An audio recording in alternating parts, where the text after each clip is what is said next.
Shalom, saints. I want to welcome you to another Shabbat study time here with the THWministry. My name is Raah. I'll be your reader and teacher today. As always, I greet you in the name of the Heavenly Father, Elyon, because He is our Barah, He is our Shaddai, always. He is our Yasha, and He is our Shalom. Khan. Sisters and brothers, on this study time, we're going to go into part two of the curse. So all that I would ask you to do, definitely pray for me that we can get through this lesson. As I pray for you, make sure you like and share it to your family members and friends. And as always, pray that the Most High give you edification through this lesson. So without further ado, we're going to read our opening scripture and we're going to get right to it. Go ahead and stand, face Jerusalem. We'll come from the book of 2 Chronicles, chapter 7, verse 12 through 15. And it reads, And the Most High appeared to Solomon by night and said unto him, I have heard thy prayer and have chosen this place to myself for a house of sacrifice. If I shut up heaven, that there be no rain, or if I command the locusts to devour the land, or if I send pestilence among my people, if my people, which are called by my name, shall humble themselves and pray and seek my face and turn from their wicked ways, then will I hear from heaven and will forgive their sin and will heal their land. Now mine eyes shall be open and my ears attent unto the prayer that is made in this place. Sisters and brothers, that's 2 Chronicles 7, verse 12 through 15. May the Most High add the understanding to your ears. All right. Let me get some feedback on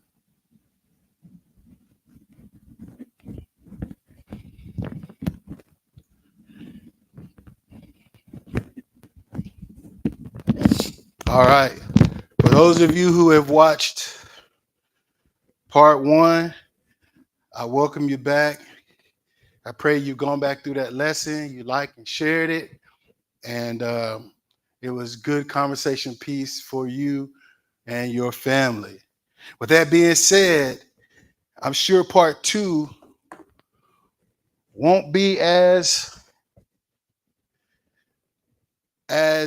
juicy, may not be more so a conversation piece, more so education to understand and finalize this curse and what we can do to solve it, right? We're being very, very specific, all right?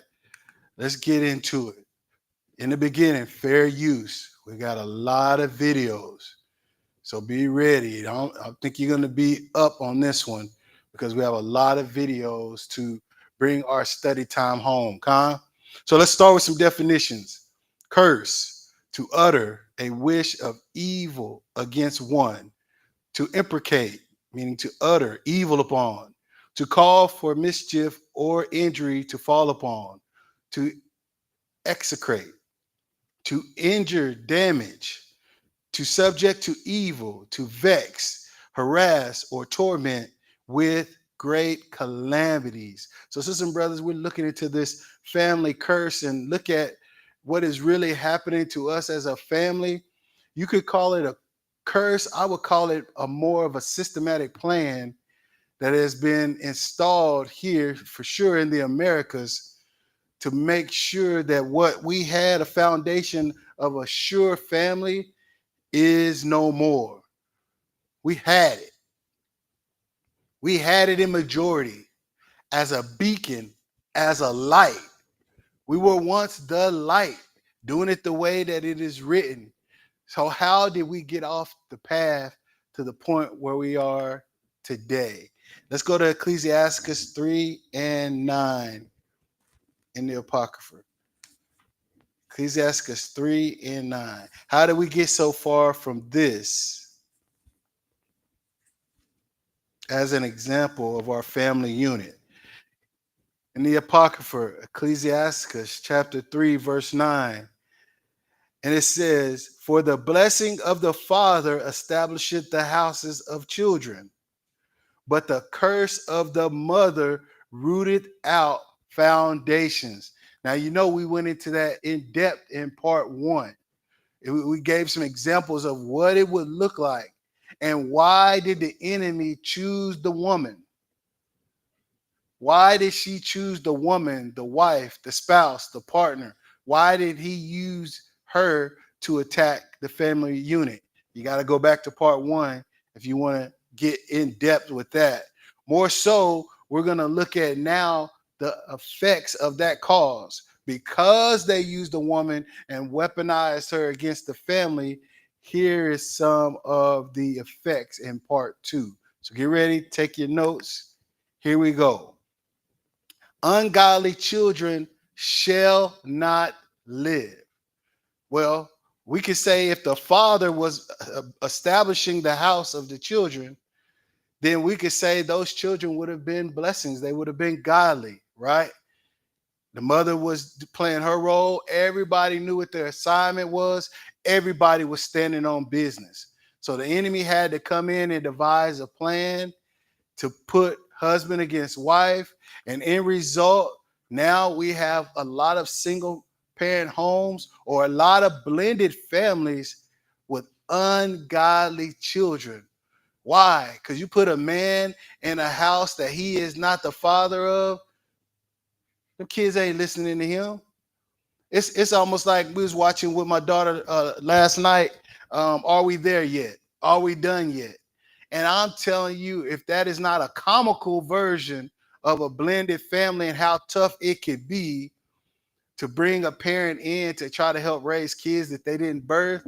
I mean, it's hard enough raising kids you did birth, let alone coming in trying to feel a responsibility that maybe the spouse or those children will not allow the parent to fulfill. That's a tough go, right? Next slide.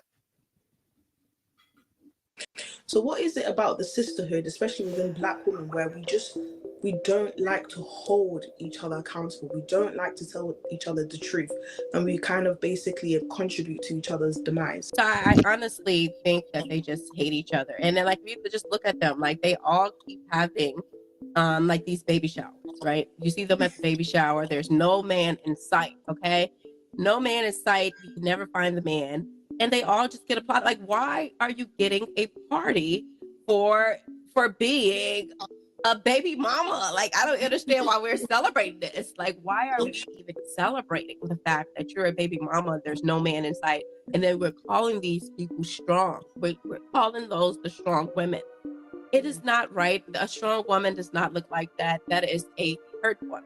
That is a broken woman. And she's doing nothing but, gonna raise more than likely another criminal. And that's just the sad part about child. You think you're doing great, like they applaud themselves for motherhood, but they're raising criminals. Your children can't read. Your children can't read the book. Like, how are you applauding yourself? The same thing with we're the most educated. How? When did this happen? When I've never seen them say, hey, we need a cure for a vaccine. Let's go find a Black woman. So the enemy weaponizes the woman. The woman turns against her husband. The woman raises her son effeminate and her daughter masculine. Now the woman has turned on the sisterhood. The sisterhood ain't the sisterhood no more. Now there's classifications within the sisterhood. Now you got those that think they got it right and are married going against those single women who are now having to raise young children on their own for whatever reason.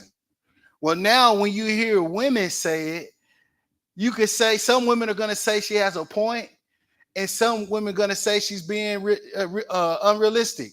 And you know who's going to be saying unrealistic and they have a problem with it? Women who've been raising kids by themselves, women who have children and the original daddy ain't in the home, women who have remarried and have blended families. All the women that are in the struggle are gonna disagree with her. But the point she's trying to make is there is this sisterhood, this Black Girls Rock that BET has created, right? And now all these women out here saying it's a new feminist movement But what they fail to realize is they're under the curse, and they're promoting to other younger women to be single and alone. And if you want to have a family or not, you really don't need a man. Now you got the music artists who were just street corner ghetto trap queens.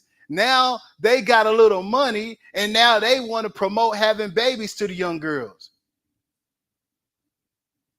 None of them getting married, but they all having babies.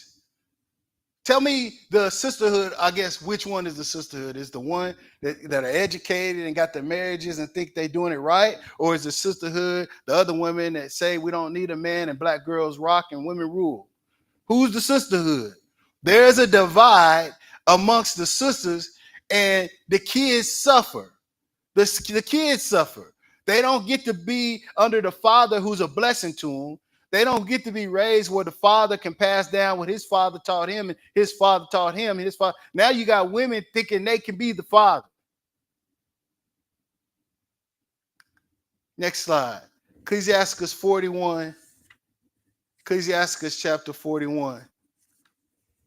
Now the women think they're the man.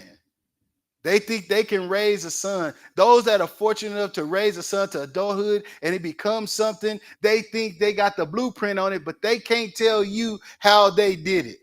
And I guarantee you they did it without their baby father being involved. It wasn't no great co-relationship. You don't hear that. You don't hear that on social media at all, right? Ecclesiastes 41 and verse 5. Watch this. The children of sinners are abominable children. So your favorite rapper, your favorite actress, your favorite blogger, your favorite whoever, who's now promoting her pregnancy and now wanting to have a baby shower, but there ain't no daddy, there ain't no father around. Like, to the point of the video, like, what kind of kid is she really going to be raising? Oh, if she got money, that's the guarantee. That's the guarantee her kids are going to be raised right because she got money. And we can see a lot of Hollywood child stars from Disney and Nickelodeon, and they ain't rap tight. And they've been millionaires their whole life. Oh, it's the people with new money that they think they figured out something that people with old money didn't figure out. Oh, okay. The children of sinners are abominable children. So if we can't say who's a sinner, how can you tell whose children is abominable? If you can't call mom and dad out for being abominable, then as those kids do wicked things, nobody gonna say nothing to them. No. The pastors, these pastors in the cities don't show up for nothing unless there's money involved. And when they show up, they know that there was a gang shooting. They know that them boys terrorized the neighborhood, but the pastor's gonna get out because the parents got a little money or some recognition and gonna get up and say what? Do pastors even push peace in their own church community? Let's keep going. And they that are conversant in the dwelling of the ungodly. So the children of sinners are abominable, and they that are conversant in the dwelling of the ungodly. Verse 6. The inheritance of sinners' children shall perish. So all these sinners got all that money, and you worried about all the Illuminati that throw up sixes and do all this symbolism to let you know that they in some kind of different social group. You think they done got it all, and the devil's making their life look good, but the scriptures say that the inheritance that they passed down. I'm actually trying to think, name me the last child who inherited their parents' millions. Like, the Big Daddy Kane passed down millions to his kid? Is LL kid rich? I'm trying to figure out what rapper and what actor's kids is rich that didn't have to go to college and pave their own way. You just assuming they got all this money and they passing this inheritance down. We just are doing a lot of assuming. The inheritance of sinners' children shall perish, and their prosperity shall have a perpetual shame. Why? Because they parents earn that money in shame. Cardi B ain't ever gonna be able to shake it. Kim Kardashian ain't ever gonna be able to shake it. Look at everybody's children. Will Smith can't shake it. Look at some of their children. They can't shake the reproach. These the curses we own. We are under, excuse me. Verse 7. The children will complain of an ungodly father because they shall be reproached for his sake. Oh, I don't remember hearing the first generation NFL, NBA rappers at the Grammys and BET Awards. I don't even know if they go to them things no more. But back in the day, I just don't remember them saying thanks to their father. And tell me, why do they think their father was ungodly and shamed like their mama didn't do nothing wrong? 99% of the people at award shows is thinking their mama. Ain't none of y'all ever asked what's going on with their daddy. So the assumption is every daddy. Remember, I'm saying this now because some of y'all might be feeling away. Remember everything I'm saying and how I'm saying it. So when we get to the statistics later, you're going to be like, oh, that's the curse. That's the plan. That's how it was supposed to be. It's supposed to be, y'all women, even if you married, you're supposed to be talking crap. Supposed to be emasculating your men, talking down to them. And when you get in public, you talk about how things is great. You're under the curse. You supposed to act that way. You act that way. The children will complain of an ungodly father, but they're not going to complain about an ungodly mama. Didn't we just read that the mother does what? The mother rooted out the foundation. It's the curse of the mother. The enemy weaponized the mother. He didn't weaponize the father. The father is the effect of the cause, which is the woman being used to root out the foundation, the blessing from the father, and turn him into an ungodly father just by words alone. He didn't choose me. He don't want to be with me. He want to go off and have a life with somebody else. I'm hurt. He ain't worth nothing. You're going to grow up knowing your daddy ain't worth crap. That's the curse. 99% of them. Pick a award show. Tell me last time you heard somebody say, I want to thank my father. Next slide. White planters spread a myth that the explosive growth of the enslaved population was because of Black hypersexuality. But the stress of enslavement, along with high rates of infant mortality, proved this claim false. The truth was more sinister. Breeding farms, created to mass produce enslaved people for sale, were the source of this population increase. Two of the largest of these farms were located in Richmond, Virginia, and Maryland's Eastern Shore. When the slave economy was threatened, white supremacy turned to breeding Black people like animals. The inhumane systems of white supremacy will do anything in its power to exploit us for profit, and we must fight back against it in any and every way possible. Y'all know what the projects is? The projects is a breeding farm.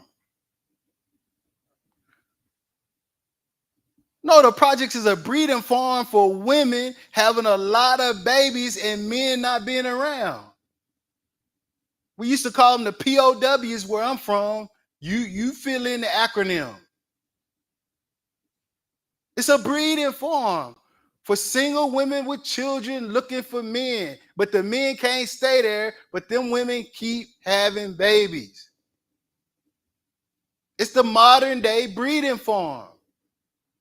They say it was because the Negroes and the slaves was hypersexual. No, the slave masters was hypersexual. Whether it was men, boys, or women, they were the ones hypersexual. And they were the ones having their white children in the house and they mulatto children, and bringing them in the house and screwing bloodlines up. It was the slave master doing it. And then when they wanted the bigger slaves, they go get mandingos like me and take me from farm to farm, to plantation to plantation, and sleep with all they women to have bigger slaves. Y'all, what's coming out of the projects? Marcy projects. Name a project. Cabrini Green, it's been going on for years. Name a project, and that's where your athletes and your musicians is coming from. That's where the majority of them come from. Why? Because they are breeding farms. Ungodly children that get a lot of money and blow it. And blow it. Rockethon. Next slide. 2 slides. Watch this. Watch my. Let's talk about slavery. I don't give a fuck how much money you got. I don't give a fuck where you been. We're still on the plantation, brother. The privilege that they give black people, that only black people can flex on other black people with, because that's all you can do, because you can't flex on the motherfucking master, because he gave it to you. You go out there and flex on your people, because if you flex on me, your ass is in trouble. And what you got, that's my fuck up money. I spend that in taxes. That couple $100,000 holding you over, that ain't real money, that's bill money. So go be a king to your own people. But don't come over here and act like you a king to us. And if I catch you biting and snapping back at me, I'm gonna take that shit from you, embarrass you, and make your people talk about you and turn on you again. That's what they do to us with that shit. You know you can't take it with you. You don't own this shit. That's the only fucked up thing about having something more than your own people. You can only flex on your own people. Man, I heard that and I said, man, is that not the case over my whole life? I mean, I grew up in Oklahoma, man, and we used to say, man, them Texas boys always talking about big bank take little bank. You know what I mean? Like, it's always somebody trying to one up. Everybody want to be the Joneses, but the Joneses got a glass ceiling. So it don't matter how big and how wealthy you get. Now everybody want to be the boule. Now I got to go be a frat so I can be a Mason, so I can be a boule. You are still a slave. You ain't doing nothing but flexing. LeBron ain't doing nothing but flexing on his own people. Your MTV Cribs was only about flexing on your own people. They showing us your MTV Cribs. They're not showing us that family that got a yacht that's big as a house. A yacht that's big as a mansion that you can't get on, and our biggest billionaire, he can't afford it.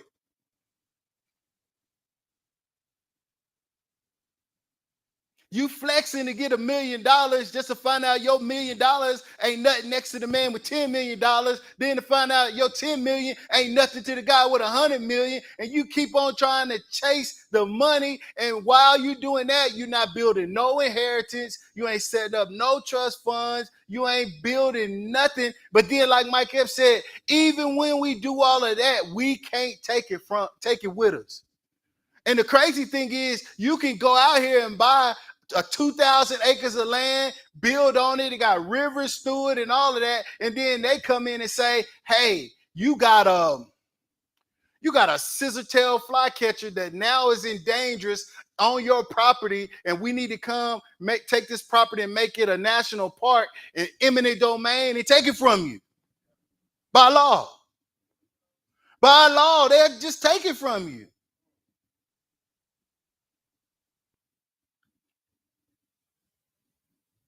Y'all can't forget what the more you try to tell people that we slaves, man, people don't believe it. We just a new kind of slave, but it's the same pattern, same masters, more families, more people over us. And the highest, and look at the highest person we got, even the highest as Oprah is with her own channels and all that, she still answer to somebody. She just flexing on us. She just flexing on other sisters that think they something. She come around, invite them to her house to show them you ain't nothing. You just a singer, a dancer, an actress. You ain't got my kind of money. I'm the top. I'm the top female, probably in the world. She ain't benefiting nobody. Because you ain't ever gonna get bigger than the masses. So knowing that, we should rethink our quality of living and how we trying to walk out this truth. Next slide. Look at this. 61% of black women aged 15 to 49 have had a child, which is slightly higher than the average for all women. So what is that saying? We have on clip, our sisters have more babies than any other race. Among those in the 40 to 49 age group, the rate is even higher. Wait a minute. So all our sisters that been trying to get them PhDs and chase the lifestyle now they all having babies, and they are it's about 87% between 40 and 49. So now that sisters went and got the bag, now they having babies. I'm asking you a question. Are they married? Is that a godly child that 87% of women in the age range of 40 to 49 having babies? Is the daddy involved, and are they raising them children according to script? Next one. Fathers have left home in order for their children to get meat and bread. There are so many dehumanizing elements in the welfare system that we are concerned about removing. Ultimately, we are concerned about a guaranteed annual income. And the other thing I think it is very necessary to say is that everybody's on welfare in this country. And when it comes to black people and poor people, we just call it something else. When it's for white people and rich, we call it subsidy. You got your job and you thinking you balling, you got your picket fence and you got your nice cars outside. You just a slave. You still on welfare. You one check from nothing. You one paycheck from nothing, and the government knows it. Master knows it. The only people that don't know it is our people on under the curse, flexing on each other. We're the only ones that don't know it. Go back to chapter 40. Ecclesiastes 40. We're going to read verse 15. Now watch this. The children of the ungodly shall not bring forth many branches, but are as unclean roots upon a hard rock.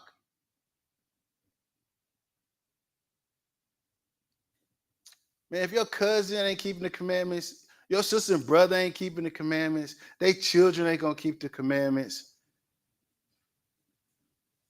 Now the kids don't want to have kids. Kids don't want to get married. Just a whole bunch of ungodliness going on. Everybody's selfish now. I mean, the Willie Lynch program is in full effect, and people are like, that didn't exist, that ain't real. Man, just look around. Seeing people to this lesson. Just watch part 1 and 2. Don't say nothing. Just watch part 1 and 2, and then come back and let's have a conversation.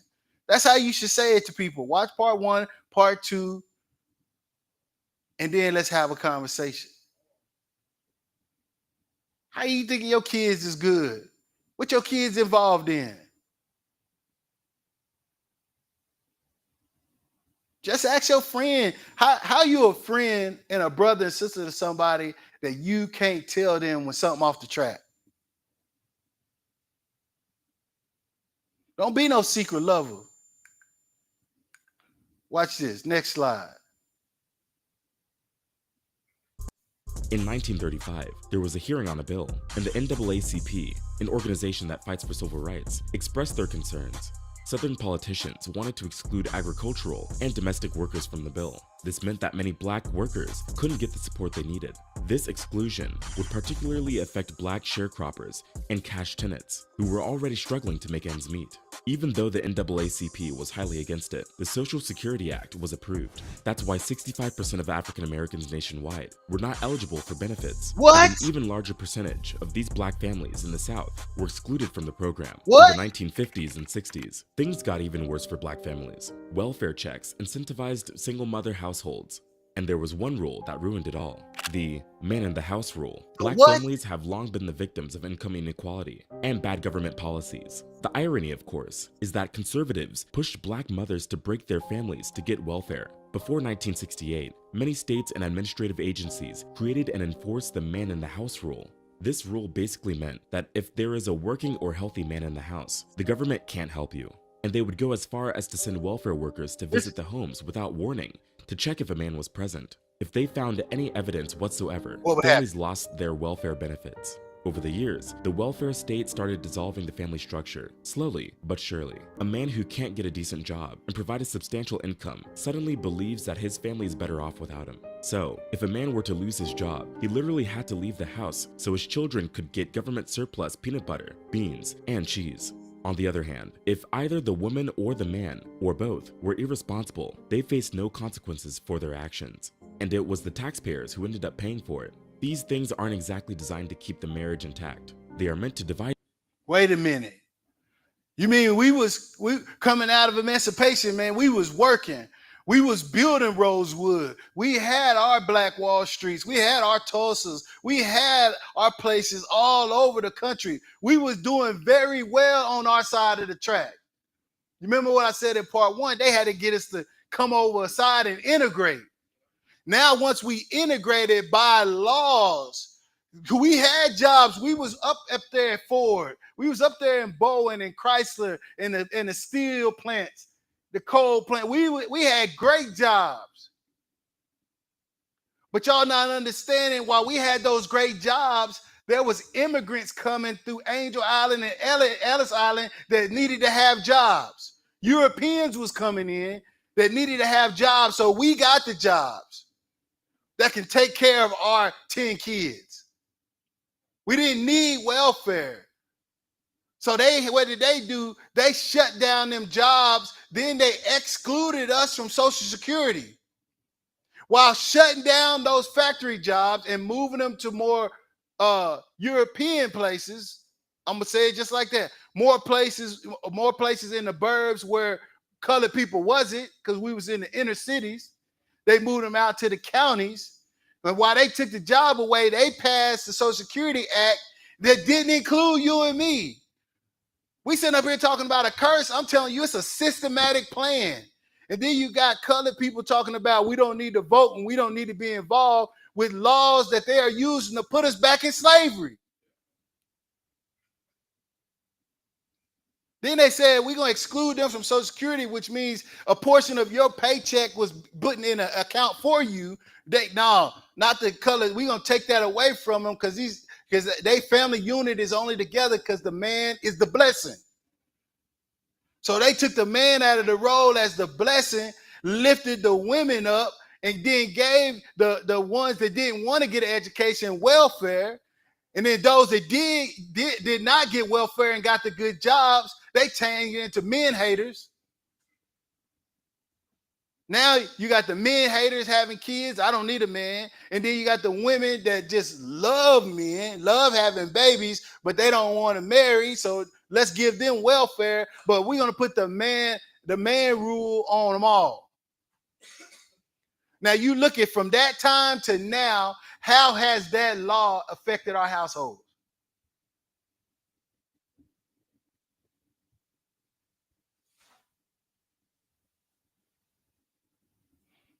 In every way, it has impacted our household and the children in it. For what he say, some beans and some cheese? That's what welfare was now. And now our community is barely getting welfare. Now the immigrants is the ones with 30,000 on their food stamp card. They're not even citizens. They ain't go through K2 through 12. They can't tell you the 50 states. They didn't even have to be sworn in. They had to pass nothing, GED, nothing. So now they're bringing in foreigners to have ungodly kids, taking the jobs of the so-called Negro. Next slide. Let's go to Wisdom of Solomon. This is the curse we under. This is a system. This is a plan.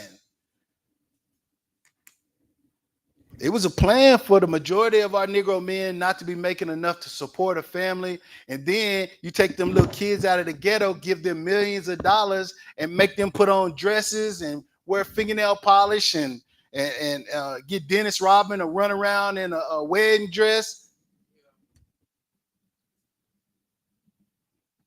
Wisdom of Solomon chapter 4. This is who we are. We clowns to the world. Wisdom of Solomon, chapter 4. Let's start at verse 3. But the multiplying brood, look at that. The multiplying offspring of the ungodly shall not thrive, nor take deep rooting from bastard slips, nor lay any fast foundation. Wait a minute. Let's go move up one slide. Let's look at the bastard. See, a child without a father is not called a bastard by original etymology and definition. A bastard historically refers to a child born outside of a lawful marriage. So a child without a father is not a bastard. A child born from fornication and adultery, or excuse me, let's just say adultery, is a bastard. Let's go back. So, nor take deep rooting from bastard slips, right? Nor lay any fast foundation. So these kids shouldn't be having offspring. But who the enemy letting have the most kids? People that shouldn't have kids. Verse 4.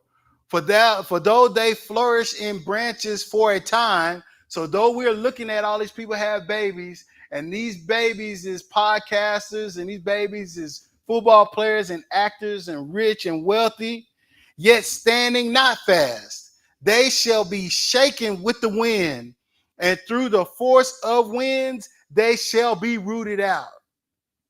The unperfect branches shall be broken off, their fruit unprofitable, not ripe to eat. Yea, meat for nothing. For children begotten of unlawful beds are witnesses of wickedness against their parents in their trial. You looking at a kid, you looking at the parent. You're looking at what the parent allowed, what the parent taught, what the parent turned the other cheek or looked away and let it happen, pacified them. That's the result. And it looks in men, it looks like men that can't follow order, can't sit under leadership, can't be told what to do. Them men raised by their mama. They ain't never heard a man tell them what to do. They join the army, crash out. They're not used to a man yelling at them.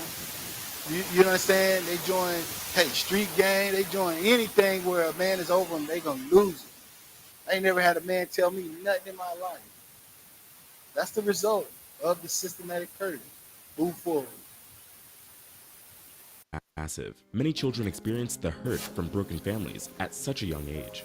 In 1960, just 33% of Black American children didn't live with two parents, but by 1988, that rate went up to 61%. In that time, the proportion of Black children born to single mothers rose from 23% to more than 60%. This is exactly why we can't judge government policies based on their ideals, but based on their results. And these results, well, left a ton of households fatherless. I mean, think about it. What would the result have been if this welfare policy had required the opposite of that? That both parents live in the same home and care for their children to receive government assistance. Much like The welfare state did what slavery couldn't do. It broke families apart. And broken families fuel poverty. The structure of the family can influence the choices children make. For example, boys raised without their fathers are more likely to drop out of school, get violence, use drugs, or go to jail. Girls are more likely to have a child out of wedlock or engage in sexual activities at a very early age. These children are also more prone to mental health problems, which can affect them as adults. Y'all see the plan?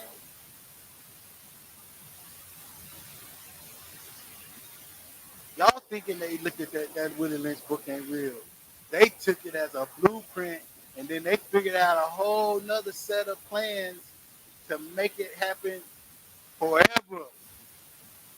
And we the ones sitting here not knowing what they're doing to us, still asleep, talking about we woke, we in the truth, just watching our children and grandchildren regurgitate the same mess. Let's go to Exodus chapter 20. Exodus chapter 20. Exodus chapter 20, verse 12. Watch this. Honor thy father and thy mother, that thy days may be long upon the land which the Most High El giveth thee. What happens if your children? What happens if your children don't honor you?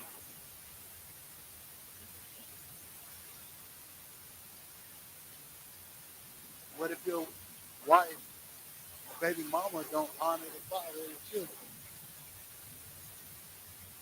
What did it say earlier in the scripture? Children's gonna call their father and complain about the father being ungodly. The children are gonna complain about the mother being ungodly as well. But if you do it right, if you raise your children right, they will honor mother and father. They just won't get up on a award stand and say, I want to thank God. I want to thank my mama who's always been there through thick and thin. What about your daddy who is literally sitting by your mama in the auditorium? Where's the honor in that? Just to get off stage and be like, oh yeah, you know, they only gave me a certain amount of time. I can only thank a few people. And you thank everybody in the world, every executive, every producer, you thank every coach. Who do you think you're doing?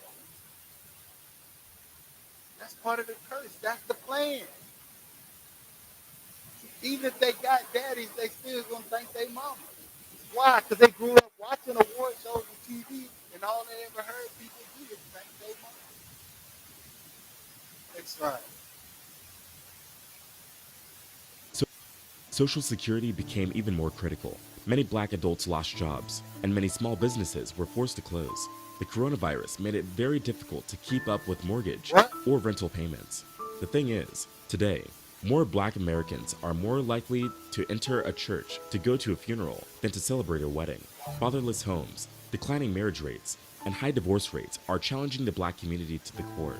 Imagine as a young child living in poverty with a single mother in a poor and drug-infested neighborhood. Over the years, you would have witnessed how this would impact your chances of success, like finishing high school and getting a good job. Because of this, many black children are raised with little expectations or a sense of hope. Now, some might argue that it takes a village to raise a kid, but in reality, the urban public housing village is drenched in toxic influences like violence, drugs, and bad role models. And in that village, fatherless boys are left alone to figure out what it takes to be a man. So, where do they look? To one another. And in many cases, they turn to gangs and the streets. Girls' lives, too, are deeply damaged in fatherless households. Without a father figure, young girls can experience psychological and emotional challenges. They can have lower self-esteem and struggle to form healthy relationships with men. Teen pregnancy is a common problem. They can also struggle with economic hardships and poor academic performance. For things to change, we need to acknowledge that the absence of black men is damaging countless households. To fill this void, it is essential to reunite fathers with their children, but also to teach the younger generation the value of family structures. Is our community in denial? Is our nation in denial? If our nation is in denial of what has happened to us, how are we ever going to unify? Why are we marching on Washington Million Man marching? Why are we doing any of this silly stuff when we ain't fixed the real problem? What Black Caucus up there talking about? That dude talking about Social Security in today's time. That's our family members and friends today. That ain't like in the 60s and in the 80s. He said coronavirus. That's 5 years ago. People still getting sick today.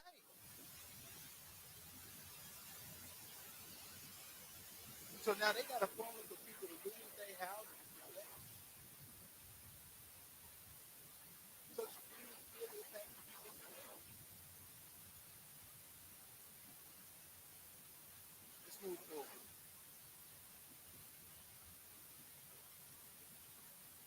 Wicked women lead generations of sinners.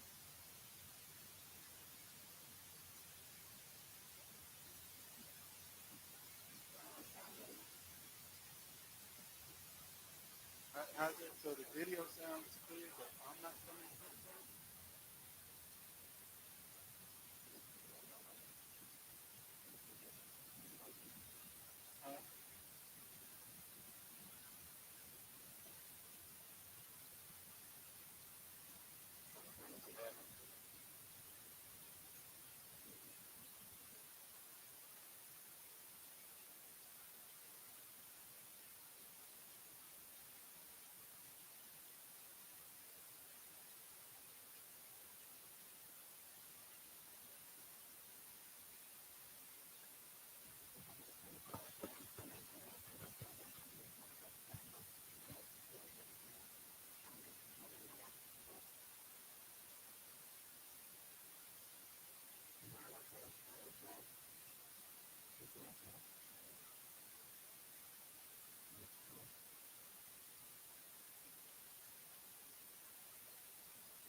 Check one, check two.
Check, check, 1, 2, 1, 2, 3.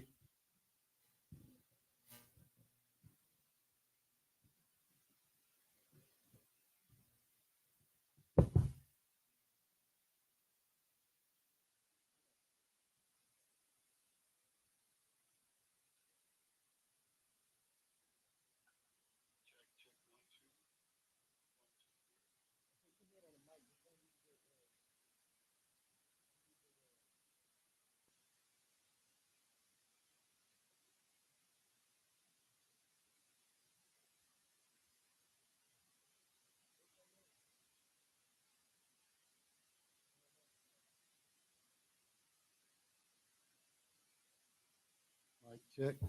Mic check 1 2 3. Mic check 1 2 3.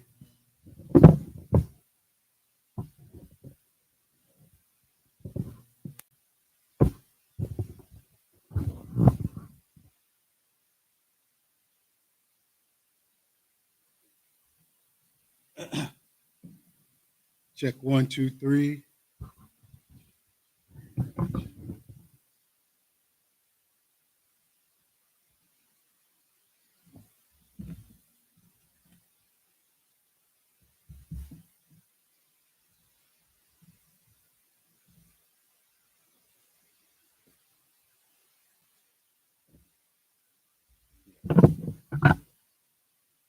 They can hear me. All right. All right. Mic check, Saints. Y'all can hear me? Let me know if y'all can hear me. Let me know if y'all still with me. All praise. All praise. So let's pick it up right here. Wicked women breed generations of sinners. Let's go to Ecclesiasticus chapter 25. I appreciate everyone letting me know that. I think our equipment might have ran its course, you know. Ecclesiasticus chapter 25.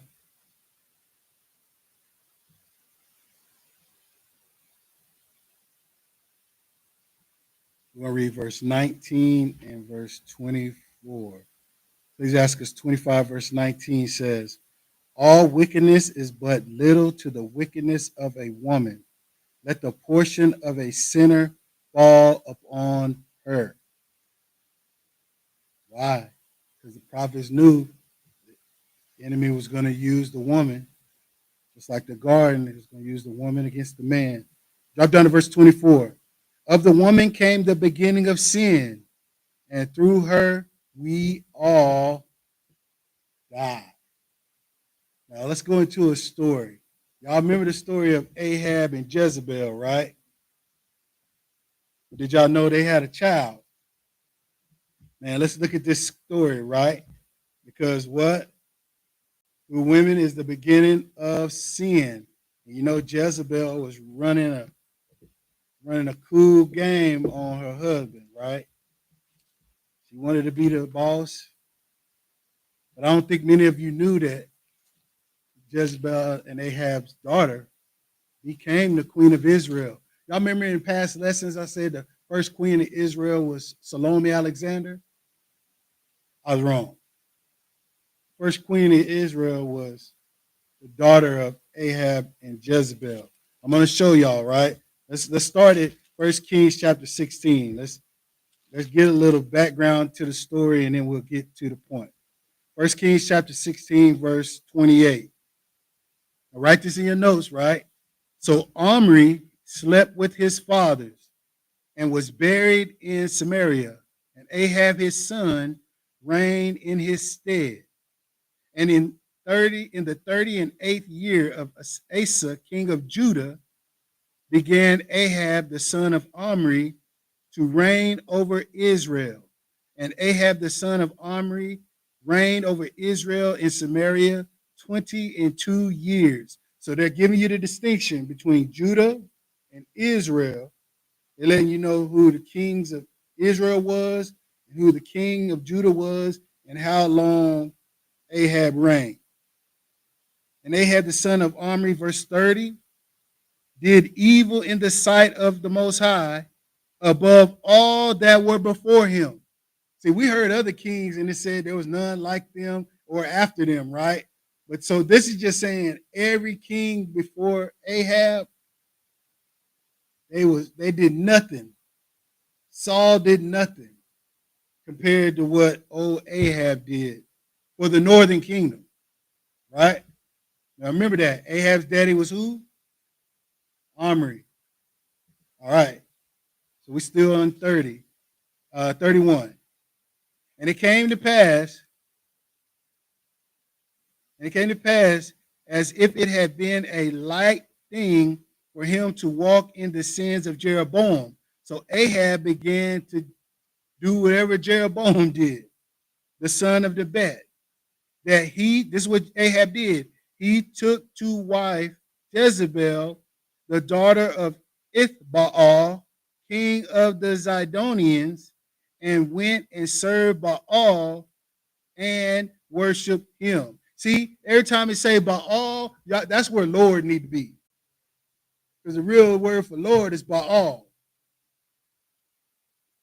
That's the wrong Lord. When you see a Lord in the Bible, they saying Baal. So Ahab, the king of Israel, married a worshiper of Baal. Y'all hear what I'm saying? The king of Israel married a woman who was worshiping another god. Verse 32. And Ahab reared up an altar for Baal in the house of Baal, which he had built in Samaria. Who built this? Who built this church? Just to say a church. Who built the church? Right, that's what we call a house of worship. Who built this house of worship for Baal? Verse 32. Ahab built it. Ahab built this in Samaria. All right. Now drop down. Let's go to 33. Verse 33. And Ahab made a grove, and Ahab did more to provoke the Most High of Israel to anger than all the kings of Israel that were before him. We got to be specific. When you be reading these stories, you got to be like, what did they do? Because a lot of our people are repeating the same stuff today. He built a grove and he built an altar and a house of worship for Baal. He was more wicked than any king of Israel that ever was. Next slide. So Ahab's father was Omri, and they ruled over the northern kingdom, Israel. All right, let's go to 2 Kings chapter 2. 2 Kings chapter 2, we're going to start at verse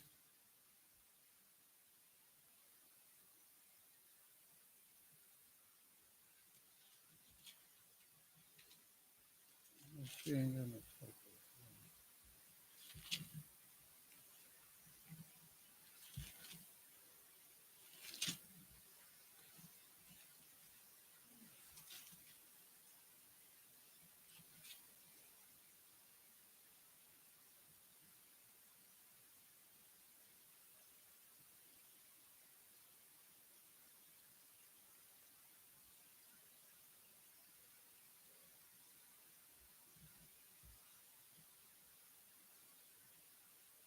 Now bear with me here. 2 Kings.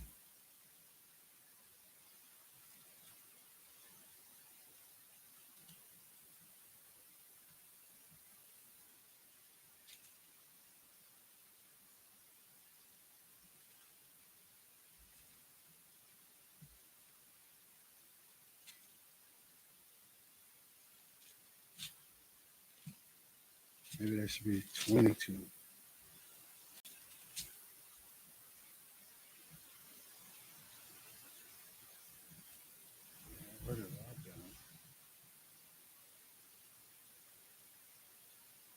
Hold on a second. This is study class. Let's go to the book. Let's go to the book.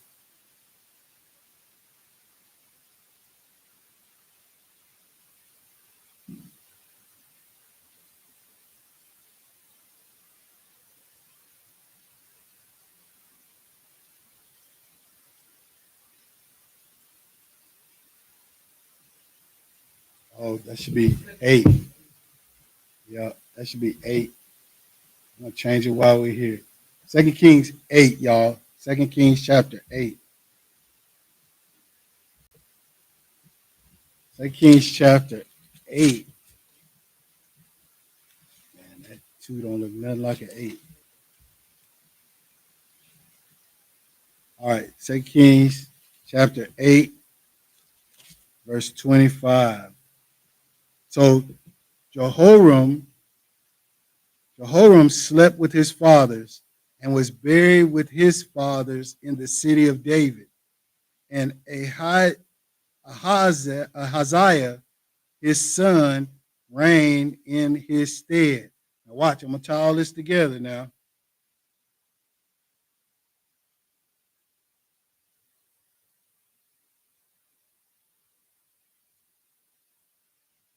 What am I reading? Told y'all to bear with me. Y'all pray for me. 2 Kings 8:25. In the 12th year of Joram, the son of Ahab, right? So Ahab's son is Joram, king of Israel, did Ahaziah, the son of Jehoram, king of Judah, begin to reign. So now we're on the Judah side. We was on the Israel side. Omri gave birth to Ahab. Now we see that Ahab's son was Joram, right? And then now we went to the Israel side. Jehoram's son was Ahaziah, right?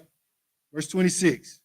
22 years old was Ahaziah when he began to reign, and he reigned 1 year in Jerusalem. And his mother's name was Athaliah, the daughter, watch this. Ahaziah, when he, it said 22 years old was Ahaziah when he began to reign, and he reigned 1 year in Jerusalem, and his mother's name was Athaliah, the daughter of Omri, king of Israel. Wait a minute. Omri had another king, another son, and his name was who? Ahab. Now we're talking about Omri's daughter, Athaliah, Slakia. Omri's daughter, Athaliah. Verse 27. And he walked in the way of the house of Ahab and did evil in the sight of the Most High, as did the house of Ahab. For he was the son-in-law of the house of Ahab. Wait a minute. We're talking about Ahaziah, son of Jehoram. We're talking about the king of Judah. Now they're saying the king of Judah is the son-in-law of Ahab, who was the king of Israel. Did I say? I ain't confused y'all, did I? So listen. First king of Israel, Saul. Second king of Israel, David. David passes the torch to Solomon. Solomon has a son, Rehoboam, but the kingdom was split. Southern kingdom in Judah, northern kingdom of Israel. So Jeroboam had the northern kingdom, Rehoboam had the southern kingdom. So because of the sins of Solomon, the kingdom was split. But how many of y'all knew that the southern kingdom and the northern kingdom married their kids? So now you got the son of Jehoram, Ahaziah. Now he's saying he's the son-in-law of Ahab. So that means he would have had to marry Ahab's daughter, and the only daughter that they named was who? Who the only daughter did they name? Athaliah. Athaliah, they said, is the what? Is the daughter of Omri, but Ahab is also the son of Omri. I don't want to confuse y'all. So go to the next slide. It says Ahaziah's father is Jehoram, Judah. So when Ahaziah was king, he married a daughter of Ahab. So either Athaliah is Omri's daughter, which makes her Ahab's sister, or she's Omri's daughter because Omri is the head of the family that the Bible gives us. Then Ahab is Athaliah's dad. So however you want to look at it, next slide, Athaliah is the daughter of Omri, which makes her, it's like saying she's a daughter of Benjamin or a daughter of Judah, right? But her daddy is Ahab. Ahab's daddy is Omri. right? Y'all see that? So my point is, a daughter of Israel married a son of Judah, southern kingdom. Y'all remember that now. Just if I ain't making it clear, read back through the scriptures, right? Which shows Omri is the father of Ahab. And then when we get over here in 2 Kings 8, it says Ahab has a son named Joram, but that's irrelevant because then they went right into saying Ahaziah, the king of Israel, right? And then it brings up Athaliah. I guess it's saying Athaliah was his mom. All right. So let's go back through that. So Athaliah, Athaliah is a daughter of Omri. So that means Athaliah would have had to marry somebody in Judah. And it says Ahaziah is Jehoram. So that means Athaliah married Jehoram. Okay. Jehoram and Athaliah. And then they had Ahaziah. Okay. Trying to remember my thought. Let's go to 2 Chronicles chapter 21. I probably confused half the people out there, but to my point, a daughter of Israel, Athaliah, married a son of Judah, Jehoram. And they had a son named Ahazariah. Got it. 2 Chronicles chapter 21, start at verse 5. It says, Jehoram was 32 years old when he began to reign, and he reigned 8 years in Jerusalem, right? So he was a king of Judah. And he walked in the way of the kings of Israel. Here's my point. Everybody is always talking about the northern kingdom. Jeroboam brought in the Baal worship and the golden calves, and it was just the northern kingdom. What I'm showing you here is, and I'm going to make a point here and how she ties into wicked women having wicked children. Just follow me. Now, we got Jehoram, who marries Athaliah, a daughter of Israel, a daughter of Omri, who would have been a daughter of Ahab, or the sister of Ahab. So what did it say he does? And he walked in the way of the kings of Israel, like as did the house of Ahab. Wait a minute. It said Ahab was his father-in-law. In 2 Kings 8, it says Ahab was his father-in-law. Where he had the daughter of Ahab to wife. So who was Jehoram's wife? Athaliah. And he wrought that which was evil in the sight of the Most High. Next slide.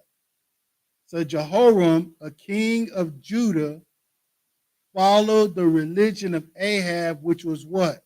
The worship of Baal. So it wasn't just the northern kingdom, it's the southern kingdom. That would mean that all of Israel, all the tribes, were involved in worshiping Baal. So if you go back to some of our other lessons, what do you think the high priest was doing? You think the priest was really able to still keep Torah while the king is pushing Baal worship? Next slide. So who is the daughter of Ahab? Let's go to 2 Chronicles 20, chapter 22. So we're going to find this daughter that Jehoram, king of Judah, is with. 2 Chronicles 22, verse 2 and 3. 40, now watch this. 42 years old was Ahaziah when he began to reign, and he reigned 1 year. Listen, Jehoram, king of Judah, and Athaliah, a daughter of Israel, had a son who became king, Ahaziah. He only reigned 1 year.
treason. I know I killed all them boys. See, Raah 6 years ago. Who dare win against me? Girl, you ain't even supposed to be in Judah. You ain't even supposed to be ruling in Judah. So she's screaming, treason, treason. Then Jehoiada, the priest, brought out the captains of hundreds that were set over the host, and said unto them, have her forth of the ranges, and whosoever followeth her, Brakatah, let him be slain with the sword. For the priest said, slay her not in the house of the Most High. So they laid hands on her, and when she was come to the entering of the horse gate by the king's house, they slew her. Man, they took her out by the horses and slew her. Next slide.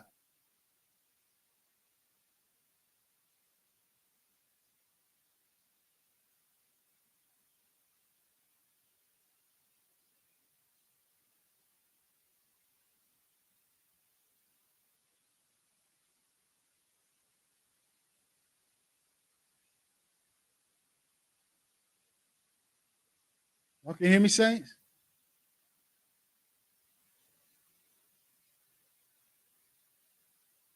So they slew her. She ruled 6 years.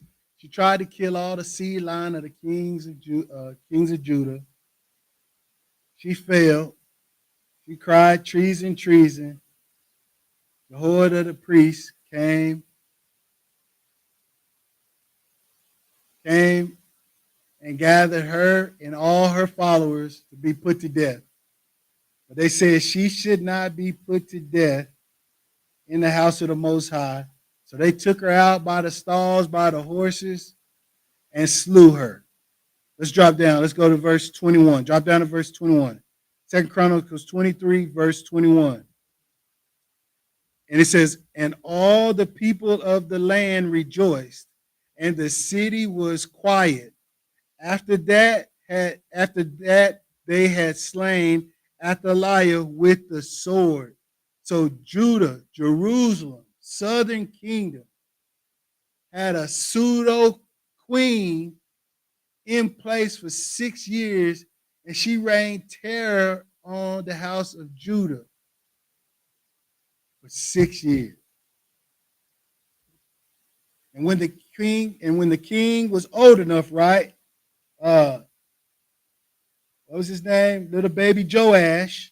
When Joash was old enough, they brought him out. They brought him out as king and put the royal robes on him. She went crazy. She cried, foul, foul, treason, treason.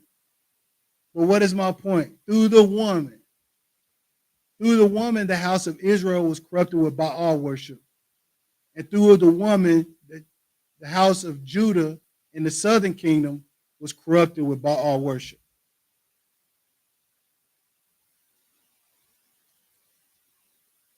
Did not know. Let's keep going. Sound good? All right. So if you don't work, you don't eat. I think they got that from 2 Thessalonians. Watch this. 2 Thessalonians.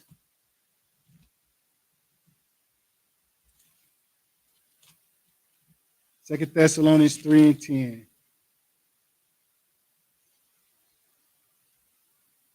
Now watch this. We finna go into this next segment. 2 Thessalonians 3 and 10. So the events that are about to be discussed, I know that they have been resolved. We're at the end of November. These things was happening in late October into the beginning of November. But I just want to show you how the curse played itself out through women in the media. 2 Thessalonians 3 and 10. For even when we were with you, this we commanded you, that if any would not work, neither should he or she eat. So the enemy had to bring the curse upon the house of the people of the Most High, get the Father out the way, and create a benefit for the women not to be under a man, need a man for anything, and she would still be able to eat. If she don't eat, she don't live. But the Most High said, what? If you don't work, you don't eat. So the enemy came in and said, ma'am, you don't got to work. And if you work, you can't make over 18,000, 19, whatever it is. You're under the poverty level. We're going to keep you poor, and we're going to give you just enough to raise your kids. Then they turn around and say, why ain't you getting off welfare? It was never set up for the woman once she's on it to get off of it. It's too easy, and it breeds a lazy spirit. I mean, not even a lazy spirit. You pretty much gave them a reward for not working and keep having children. We're going to pay for it all. You ain't got to pay for nothing. Medicare, Medicaid, we got it. We got you covered. Next slide.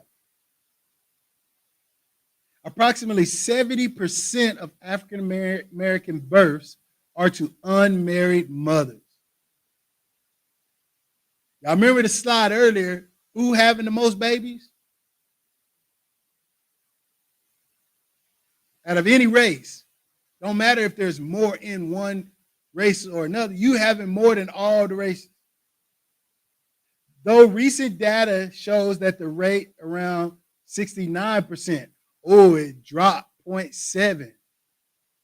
This figure is significantly higher than for other races. Look, this number, 69%, 70%, is significantly higher than for other racial groups and has increased over several decades.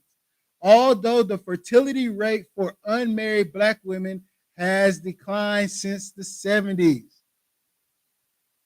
If fertility declined, why are we still having babies? Well, I would say the goal overall was for babies to stop being had, right? They're trying to depopulate, not populate. So I would say fertility in all races has declined. But you sisters is still having the most babies. Next slide. Scripps News national correspondent Katie Tubman is live in New York. She's at a food bank there. That is where civic groups are working now to help families in need. And Katie, who is sounding the alarm right now that this program is running out of money? Well, Del, across the country, from Texas to Florida to California to Pennsylvania to here in New York, officials are sounding the alarm, saying that unless Congress reaches an agreement soon, more than 40 million people will lose access to vital food assistance benefits, SNAP benefits, and that means they could soon lose access to food on their own tables. For millions of Americans already struggling to put food on the table, the uncertainty is growing. Whether you're a homebound senior citizen, I will suffer, and many like me will suffer, or a disabled job seeker, I don't know how I'm gonna survive. For right now, like, it's gonna be so hard. Or a college student trying to feed yourself. It's definitely a scary reality to face. That reality, more than 40 million people at risk of losing access to the Supplemental Nutrition Assistance Program known as SNAP if the government shutdown continues past October. According to the USDA, most SNAP households live in poverty. A third of those included children, and half included someone who is elderly or has a disability. The average benefit amounted to $6 a day. Earlier this month, the USDA warned states that if the government shutdown stretches into November, the entire SNAP program would face insufficient funds. And a number of states have already issued warnings to expect no new applications, a delay in benefits, or no benefits at all come November. For many SNAP recipients, options for feeding their families and themselves are limited. Food pantries and nonprofit groups are under increasing pressure to fill the gap. We're already getting calls from our partners to load them up with what we consider emergency meals. Beth Shapiro is the CEO of City Meals on Wheels, which helps to feed older homebound New Yorkers. She says any delay in SNAP benefits will have long-lasting impact. If the services came back a week, 10 days later, there is still impact to these people. And I don't think it's going to be so quick. The longer it lasts, the deeper the impact, the harder it is to catch up. Del, the USDA says it needs roughly $8 billion to cover November benefits and has right now only $6 billion, which would mean that either people will receive smaller payments or see delays in those payments, something Shapiro said will take a long time to catch up with. Del? Katie, the government shutdown is not the only development that could cut access to SNAP benefits. What else is going on? Well, Del, the Trump administration has tightened restrictions for SNAP benefits, and that's including work requirements for able-bodied adults without dependents. And so we're seeing these changes were originally set to take place in 2026, and now it's been expedited to take place in a matter of weeks in November. And so we're hearing from advocates saying that this rapid shift and change, putting in these new guidelines, will actually cut off a lot of people from benefits, vital benefits they need to access food. Del? Scripps News national correspondent Katie Tubman live at a food bank in New York. Katie, as always, we thank you. Man, y'all listen to me. Y'all listen to me good. This for all you selfish people out there. You people who can't get along with others. They are testing us like lab rats. They are trying to see what buttons to push to cause chaos for you. They are literally the ones that put this plan together for all these people to be getting this free money and free food. And then they just turned around because they wanted to shut down and not balance the budget, had all these people fearful that they wasn't going to eat.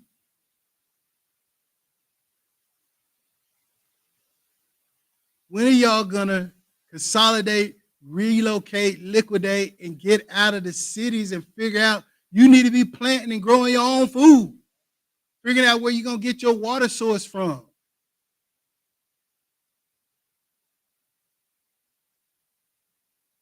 They say the Lord giveth and the Lord taketh away at funerals. No, the enemy is giving, and he's figuring out when to take away from you. So wouldn't it be a perfect storm if he drops another epidemic along with a food crisis?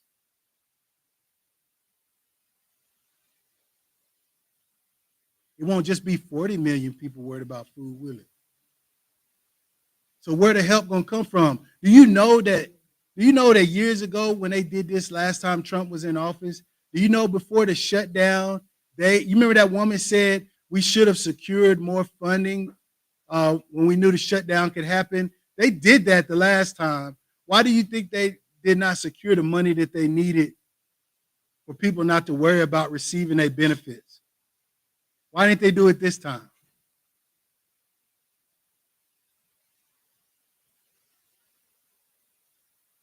You remember, fatherless homes breed poverty. I know, everybody that receives SNAP is not from a fatherless home. I get it. There are some deserving people on SNAP, but they're only deserving because they raise ungodly children that don't take care of the grandparents. We're one of the only societies here in the West that don't take care of their elderly. We don't. We put them in senior citizen centers and nursing centers, and we have home health. We have people come and take care of our loved ones. And then we get mad when they get abused, or they pass away suddenly, or their stuff gets stolen. We're the only ones that ain't taking care of our elderly. Next slide. Watch this. It says approximately 39% of African American women have received food stamps or SNAP. According to a 2012 study, while this specific statistic is from over a decade ago, it reflects that women are more likely to receive SNAP than men. And Black women have historically had higher rates of food stamp usage compared to other racial and gender groups. Well, that makes sense. If we having all these babies from fatherless homes or deadbeat dads, whatever you want to call it, if you already know that the government has a whole subsidy, a whole welfare system just set up for you, that gives you the boldness to walk around and say, I don't need a man, I don't need a man, I don't need a man. Then you got the child support system, 2 strikes. Then if you married, you got the maintenance and divorce system, 3 strikes. I mean, it's all set up to take the foundation from a man. The blessings that he could provide his children, it don't happen. Proverbs chapter 10, verse 4. Let's go to Proverbs chapter 10, verse 4. So this is that welfare system that Dr. Martin Luther King said we need to get some things changed. It should have been a benefit for the husband to stay in the home. It should have been annual salaries guaranteed. I mean, that's how you, if you're trying to help subsidize families and help them grow and help them make it in society, you do it the right way and not halfway. Proverbs chapter 10, verse 4. It says, he becometh poor that dealeth with a slack hand, but the hand of the diligent will maketh rich. Basically, if you work, you're going to have everything you need. But I mean, it's sad. Listen, I'm not angry. It's sad to see almost 40 million people in that desperate situation where they would need the government to bail them out. Like y'all are complaining about banks getting bailed out. You're complaining about welfare recipients getting bailed out. Like all of these systems is put in place for people to be dependent, not on God, but on man. It's sad to see them not be able to feed their families while you got immigrants on social media with 15 to 40,000 on the card for a year. That's a lot of money, and I don't think the average mother on SNAP, I don't think the average black woman on SNAP in America is receiving that kind of money. So let's look at what SNAP is. Next slide. Supplemental Nutrition Assistance Program. I remember back in the day, back in the 90s, you could only buy certain food. Now you're looking at them on social media. They can buy anything. They buying TVs. They buying pretty much whatever they want with their SNAP money. But back in the day, you had to buy certain food that's the diet that you were supposed to eat. So when they say nutrition, I find that funny. Maybe this is the evolution of what it was in the 90s. Now it's supposed to be nutritional. Well, I guess you got the choice to eat whatever you want. But I don't see people using SNAP to buy nothing but food that's making everybody obese and sick. So what is SNAP? SNAP is a federal program that provides food assistance to low-income individuals and families to supplement their grocery budget. Benefits are distributed through the electronic benefits transfer card, which is used like a debit card to purchase eligible food items. Eligibility and benefit amounts are based on income, household size, and other factors determined by the state and federal rules. Next slide.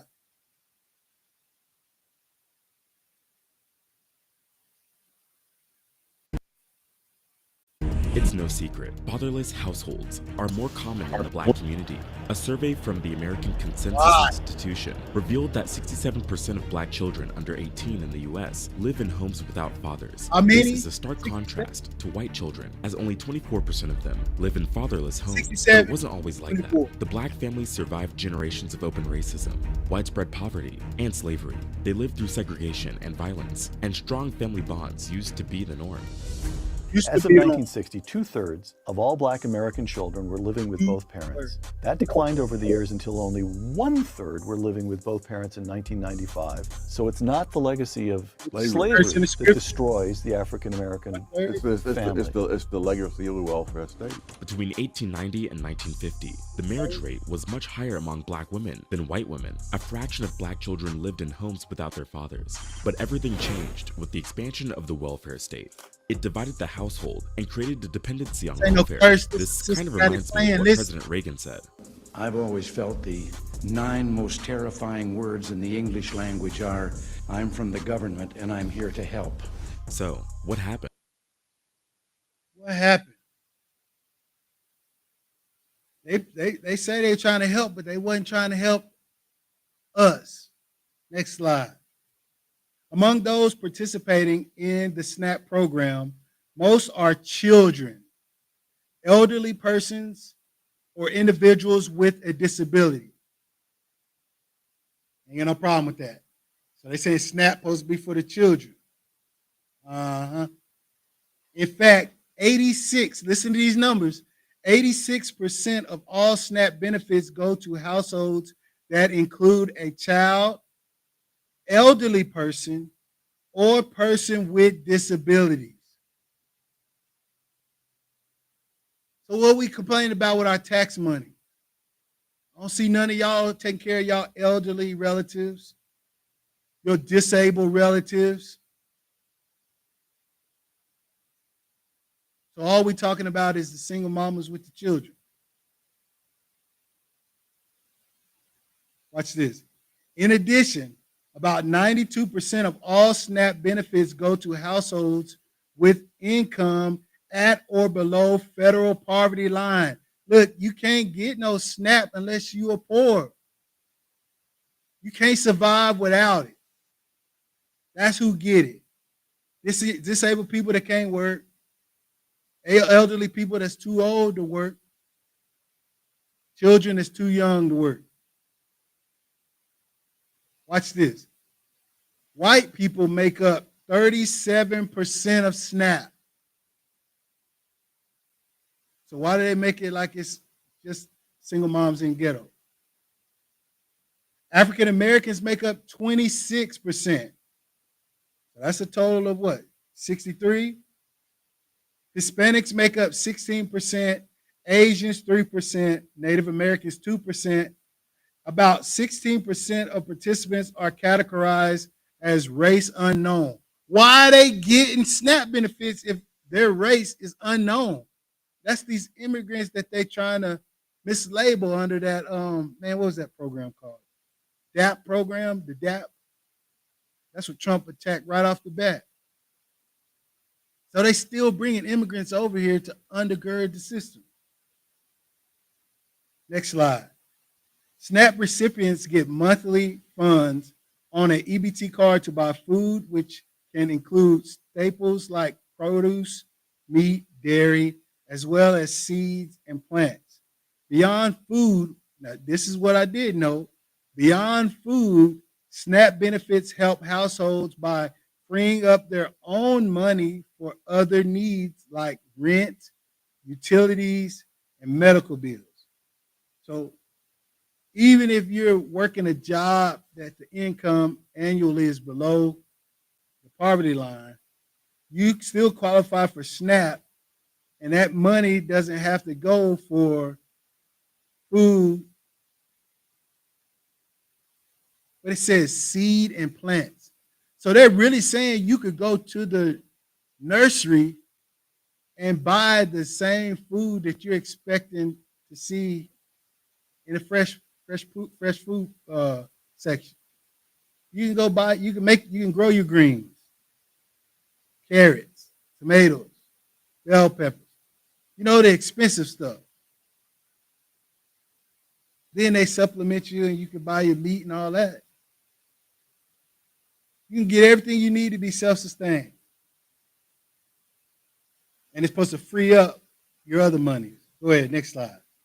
Did you know the U.S. government once penalized Black families for having fathers in the home? And the effects are still felt today. During the 1960s and 70s, public assistance programs such as welfare and housing aid included what was called the man in the house rule.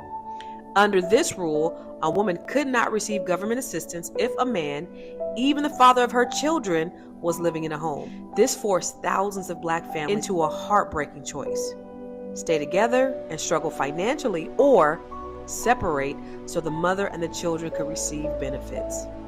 For many Black fathers, this meant 1, being forced out of their own homes, 2, struggling with unemployment due to discrimination, and 3, watching their families suffer economically despite their best efforts. Even though the rule was eventually struck down, the damage was already done.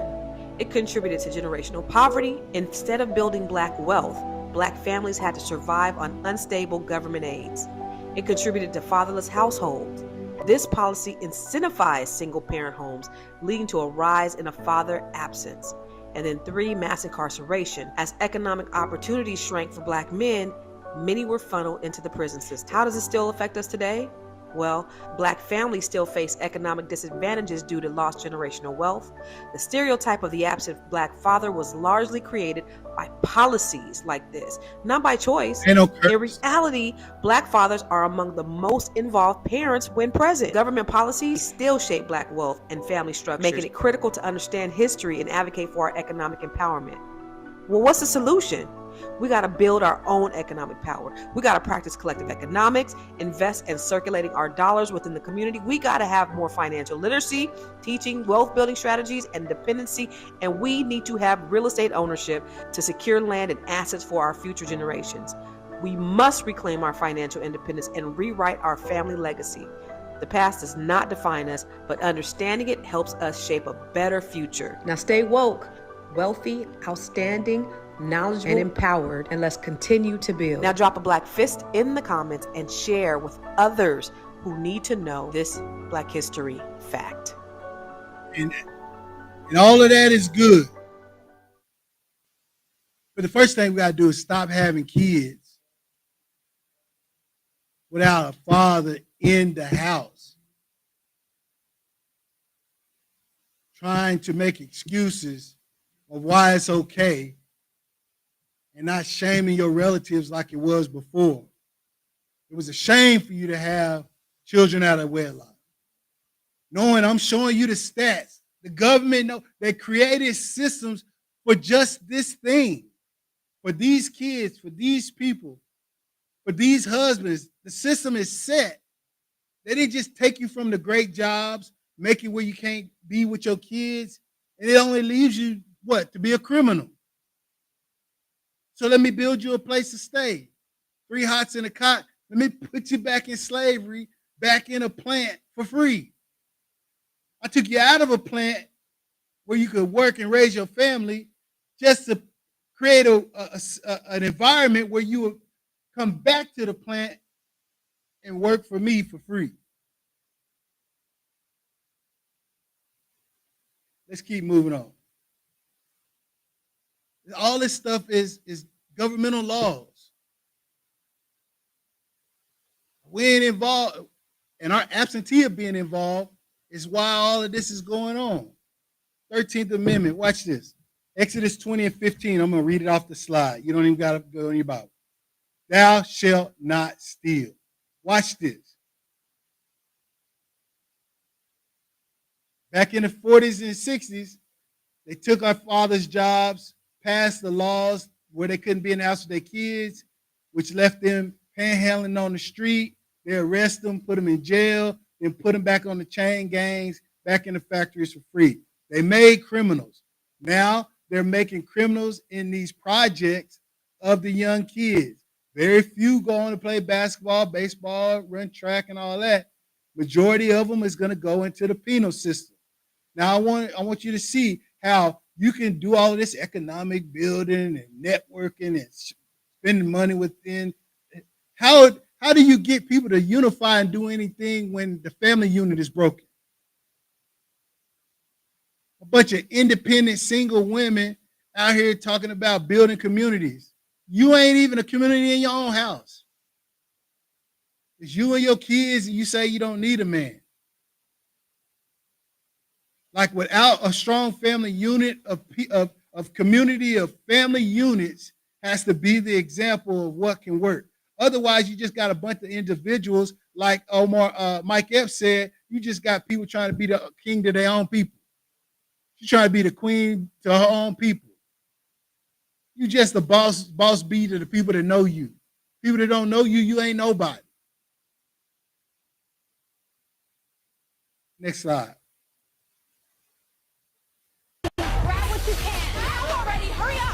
A government shutdown left everyone without food stamps this month. Families are scared, kids are hungry, and the tension is real. Fix it. Put it back on there. Mine's empty too. Check yours, Nothing y'all. on it. Back up, please. Security, we need took everything. Huh? You hear me? Don't even matter if that was AI. The point was there's real footage of real people acting like that in the stores, like they don't got warehouses full of food. Let me get this right. SNAP will give you money to fill your freezer up with meat. SNAP will give you money to go buy fruit trees. SNAP will give you money to go buy seed to plant all your vegetables. But you telling me they arguing and worried about robbing stores and stealing from stores because the convenient food ain't on the shelves. The same convenient food to give you the big C word, that make women hair fall out, that make people sick. All that enriched flour and darn near everything, natural flavor, all this stuff is in all this food that people running on shelves to get. None of this food gonna last.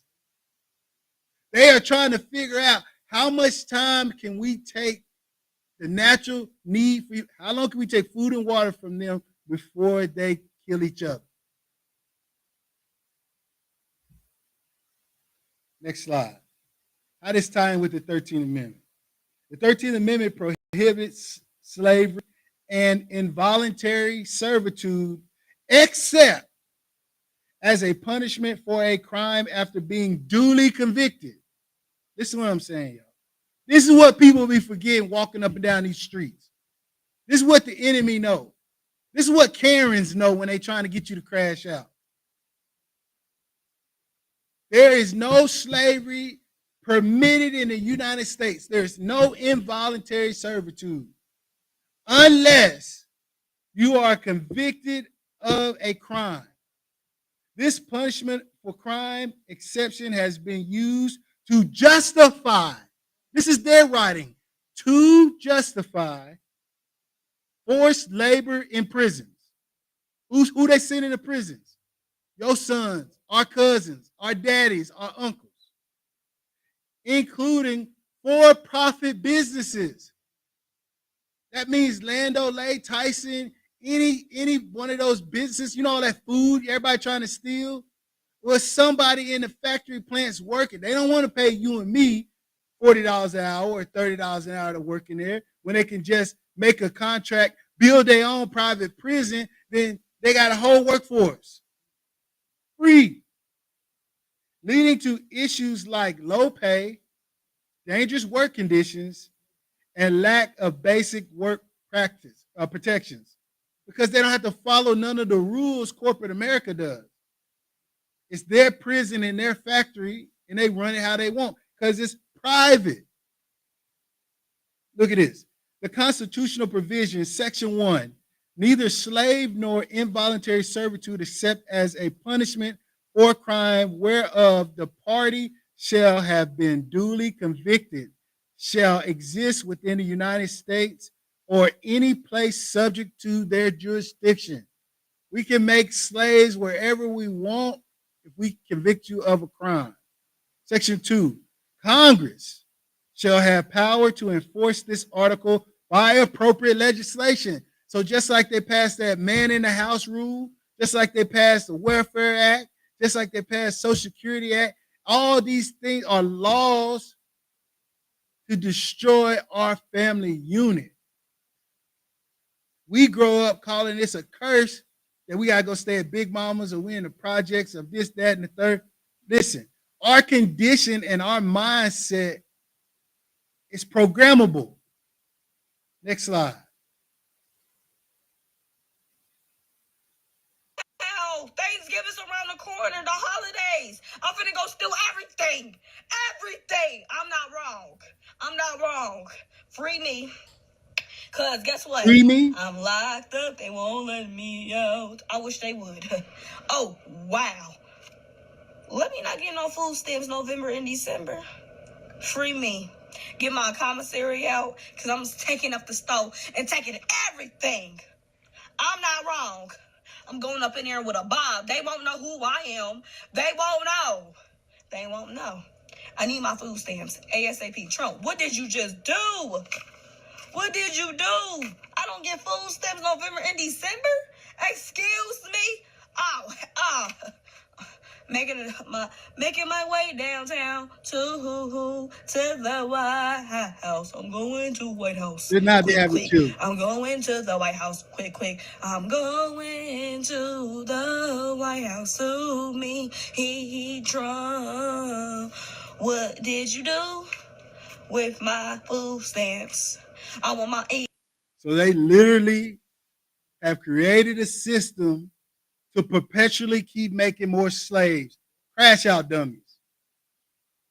You don't get on social media saying, make me a slave. But she'll get around other people. Man, I'll never be a slave. They'll never make me. Girl, if you get caught stealing, they're going to make you a slave. If they have a need to make a warehouse to build a product and they need free labor, you're going to be the top candidate. And if you could get seeds and plants and grow your own on your balcony of your apartment or wherever you live, why are you not doing that as opposed to trying to go steal and shoot up the White House? Hey, Trump didn't stop. Trump may have extended the shutdown longer than he wanted, but the shutdown is the reason why the benefits was cut. Trump said, hey, we need to find out where all this stealing is, and we need to make sure if Bukisha really need $2,000 in food stamps a month with one kid. We need to just make sure we get a grasp on how much and how many illegal immigrants, how many people got this money. What is the reins on it? So yeah, the shutdown was over. People started getting their benefits back, but it wasn't the same amount. That's the agreement. We're going to end this shutdown, but there has to be a compromise. And the compromise is what everybody was getting, they not getting. And now they promising it's going to get back to where it was. I don't think so. Because the scriptures say you ain't supposed to eat if you don't work. So what the children of the Most High are talking about anyway?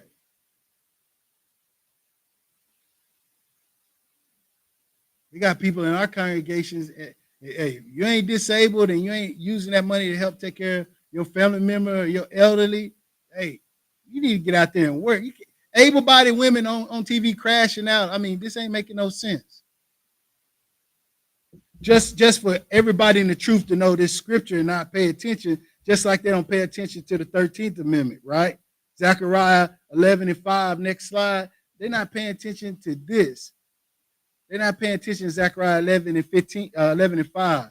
It say, whose possessors? You heard Mike Epps. We all still slaves. There's a glass ceiling. And I don't care if you're the CEO. I got 500 rental properties. I can go to trips every week. I got my Bitcoin going, my Forex. It don't matter how much money you're making. It's a glass ceiling. And you ain't the richest colored brother and sister. Because as soon as you get to that level, it's going to be people you meet that's trying to get you to invest and move to the next level. Whose possessors slay them, hold themselves not guilty, and they that sell them say, blessed be the Lord, for I am rich, and their own shepherds pity them not. Our preachers know everything that I'm telling y'all. You're like, wait a minute, you're a preacher. Listen, I'm your brother, and I'm trying to show you how to find your way through the truth and stop falling for the okie doke.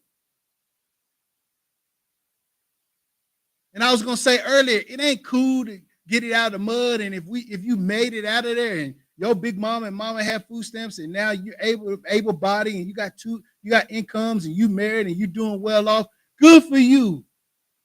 But more than likely, our community is applauding and promoting ghetto-ness. It's good for you to be hood and street. I don't see nobody out here making commercials and reality TV shows about wealthy, prosperous people. Even the shows they got about wealthy, prosperous people, they all criminals. Full of fornication. It ain't nothing but the old school, what was that, soap operas. Knots Landing, As the World Turns, General Hospital. They just put black faces on it, and then you got a whole bunch of fornication, adultery, murder, killing, and stealing. When we gonna change the perception of ourselves? They just created a plan, and they said this is gonna be the result if they accept that. So Martin Luther King said, no, we need to go and fight and fight for changes in the Social Security system, in the welfare system. See, they don't want us talking like this. They want you worried about whatever going on social media. See, they don't hold themselves guilty. They going to church on Sunday, and they thinking, Jesus, that you still ignorant, and you still celebrating Thanksgiving, going to buy a turkey, spending your SNAP card, not shaming your people for not doing things the right way. And they applauding our ignorance because they benefit. Next slide. What's the fact that Trump think he doing something by not giving food stamps next month? Like bitches don't have purses and bags. Bitch, we're gonna eat, and we're gonna eat good on your dime, ho. Yeah, on the big corporation's dime. Cause what? Food stamps ain't stopping no motherfucking show. In case you're not picking up on it, she's talking about how everybody's gonna start shoplifting food. That's what she's talking about. Hey. You wait and see how hungry people get and see what the fuck happen. Bitch, let me tell you something. No. Them junkies that be on Baltimore on North Avenue is going to have a field motherfucking day. They're going to make their money on. Okay. Use the language, but that's exactly what they want you to do. They created a system where you ain't going to have no choice but to crash out. That's why you see all this mobilizing and National Guard mobilizing and troops on the ground, and they practicing war games. Y'all ain't figured out ICE, National Guard, EBT going down, government shutdown, war games. How many people? What does it look like? How can we shut down? Is Walmart ready and this and that? Man, I seen a Walmart on TV that had a jail cell in it. For shoplifters, they had rows of cages. You know, like when you go to buy your groceries, and then there's that hallway, and you can either go to the bathroom, customer service, and all that. Well, on the long wall, they got cages. When you get caught shoplifting, they're not putting you in a private room. You sitting out there where people can look at you. That's happening in real life today. Let's move on. So how can we break this curse? We done covered a lot of stuff in part 1 and part 2. Is it really a curse? Or is it, how did they say in Wilderness, an economic plan for the future? An economic plan for the long-term future, so we don't have to look over our shoulder. They don't got to worry about the Negro because the Negro is imploding on itself. But we got to break this curse. Next slide. This is the solution. Successful marriages are a result of knowledge, not of love. What? Love does not keep marriage together. Write that down right now. Love does not keep marriages together. Write it down, please, because you think it does and it doesn't. Interesting. People are married today, or marriages is failing because they think love is everything. But if you don't have knowledge about what a marriage is and what everybody's role is, that love is not going to last. You see people getting divorced on the social media, on these reality TV shows. They say, I love him. He's my best friend. But I'm not in love with him.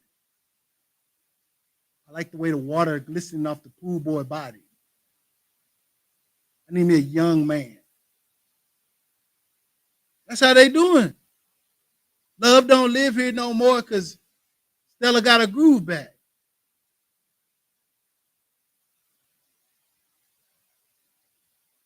If everybody know their roles, love is just another attribute. But we may love everything, and then we stop liking each other now we saying we don't really love each other. Like love, two different things. It's an actionable word. Really, love should be defined as what it is you're doing for one another. Right? You people that got married under the Christian household, you said what? Life and death, sickness and health. What, to death do us part. But when your partner gets sick, you ain't there no more. Or when somebody loses a job, now they ain't no good no more. But when both of y'all had jobs and y'all was moving affluent and you was bragging and showing off to the Joneses, everything was fine. But now you don't want the Joneses to know you can't move like that no more. Now you trying to get another spouse? That's your man. That's who you got it out the mud with. That's from the beginning. Now everybody can do better.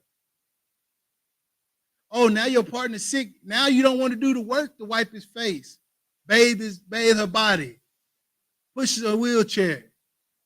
Now marriage ain't marriage no more because it ain't the ideal fairy tale. Love don't keep marriages together. Let's go to Proverbs 18 and 22.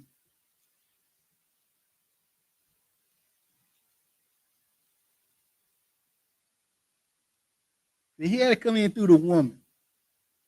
If he put the woman in an ideal situation, like Willie Lynch said, she's going to turn on the man. Then if she don't turn on the man, he said, beat her, don't kill her. You still need her to have them babies. So after he did all that to the husbands and the males, then you still got some women that love their man. Love my black man. Love my man. Then you got some women over here that just ornery and say they don't want this and that while wanting all this and that, just confused. He like, we got to whoop them. We got to whoop them till they do what we want. Hey, we ran your man off. You ain't supposed to be raising sound young boys. You're not supposed to be keeping your boys around his uncles and his grandparents. You're not supposed to put him around no male to where he can find his way and how to talk to us like a man. We need you to feminize him so he cowtail and bow down. But Proverbs 18:22 said, whosoever findeth a wife findeth a good thing and obtaineth favor with the Most High. But what if he findeth a wife that's already programmed by the enemy? She's good to herself. She's telling everybody she's good, but she's no good for the marriage. He just got a good job. He look good, and I got to get him before all my friends get him. Because all my friends say, oh, he look good, girl. Hey, I need that guy. Until that guy don't look good no more, or he hurt himself, or he ain't affluent. Now y'all want to trade up, and y'all say it's the men. Well, the men do it. Stop all the double argument. I'm telling you, the curse is the scriptures bear record, and the enemy has used women always to destroy the foundation and the fabric of our home. And there's no point of talking about anything else. Going to war, Kwame Yashirala, rising as a nation, networking, community, none of that. Until we can find some good wives. So we can obtain the favor. Because people that's married and they not good to each other, they're not finding favor of the Most High. They trying to figure it out how they figure it out themselves, and the kids is just being raised in the same cycle. Next slide. You 103 years old? Yeah. And you 100. That's son. You got to be the prettiest 100-year-old. They've been married 82 years. So now, Miss Willie, you said that the secret to a happy marriage is being nice to each other. Yeah. Any other advice you have?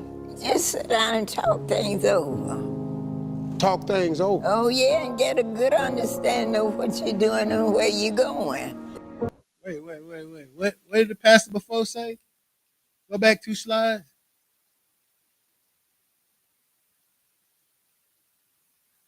And go up 1 more and come back. Go up and come back. There you go. Go back and come up. Successful marriages are a result of knowledge, not of love. So what knowledge? Love does not keep marriage together, right? Love don't keep marriages together. But what's this knowledge? These people been together 80 You years. 103 years. So what knowledge is they putting on? Go ahead. So Yeah. And you 100. That's up. You got to be the prettiest 100-year-old. They've been married 82 years. So now, Miss Willie, you said that the secret to a happy marriage is being nice to each other. Yeah. Any other advice you have? Just sit down and talk things over. Talk things over. Oh, yeah, and get a good understanding of what you're doing and where you're going. That's that knowledge. That knowledge supersedes love. Talking to each other, communicating. That means more than love. Love brought you together. Now you got to communicate to see if you can live together. And if you can come together and get a good understanding, you might have a chance to make it 82 years. Right? Proverbs 7, and go back to chapter 7 of Proverbs. This is the fix to the so-called curse. But the curse ain't really a curse. It's a systematic problem that people are refusing to change. It becomes a curse, it's like a transgression. It's just a sin, but if you keep doing this, it's a transgression. Well, it's only a curse because we're not doing nothing to stop it. Proverbs 7:2 says, keep my commandments and live. My law as the apple of thine eye. Ain't rocket science. Women strive to be Proverbs 31 in this difficult world, despite the situations you've grown up in, despite what mother and grandmama and auntie show you. You got the word, you got the commandments. Strive to follow that, brothers. You see what he said about Abraham, King David. They're going to keep the commandments. They're going to guide their house. Deal delicately with our wives. Look, she said, be nice, communicate, get an understanding. It's that simple. You come from 2 different worlds, 2 different households, 2 different upbringings. You got 2 different goals in life. All of that stuff matters just to make one little decision. And how many decisions do you make as a couple in one day? Hundreds. I mean, if you're not talking, maybe 5. But there's so much going on in a relationship, especially when you get kids, so many decisions being made. You got to be on the same page so the kids know that's a unified front. Daddy say no, mama going to say no. If I play them against each other, I'm going to get burnt.